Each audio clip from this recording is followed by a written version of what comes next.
This week's parasha is Parasha Chukat. There are two kinds of mitzvot in the Torah.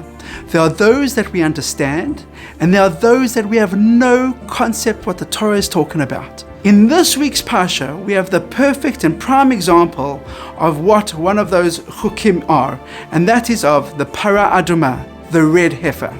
You get yourself a totally red cow. You kill it. You burn it up on a braai, like we say in South Africa. You take its ashes, you swish it around with water, and you're left with a magic potion. And I'm going to tell you what you're going to do with it. Somebody walks down the street and comes into contact with a dead body, they automatically become tameh, something that we loosely translate as spiritually impure. So how does he get out of the state? He calls up the Kohen. The Kohen comes over with this magic potion. He sprinkles it over him, and he becomes tahor, he becomes pure. However, ironically, by the Kohen sprinkling this magic potion on this person, he himself becomes tameh, impure. Not only that, but the person who originally mixed the potion up also becomes impure. It's quite a pain being impure. You can't eat certain foods, you can't go to the temple, you can't do your job.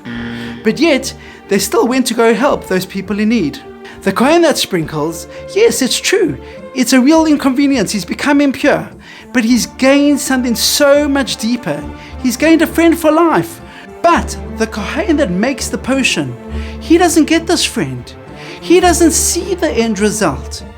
He gives without seeing the receiver. He gives anonymously. With all the inconvenience, he's not left with any friend at the end. So at Gift, we give out food to over 300 households on a weekly basis.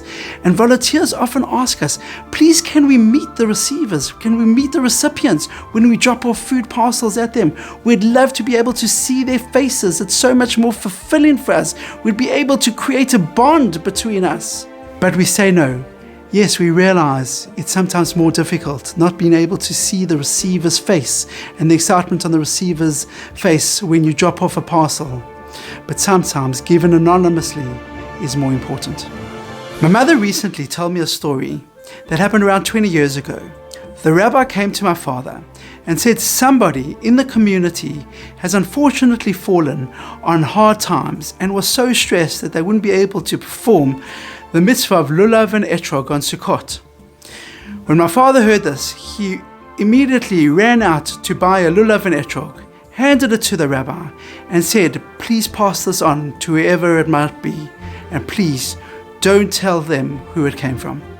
Be great, be a giver, give anonymously. Shabbat Shalom.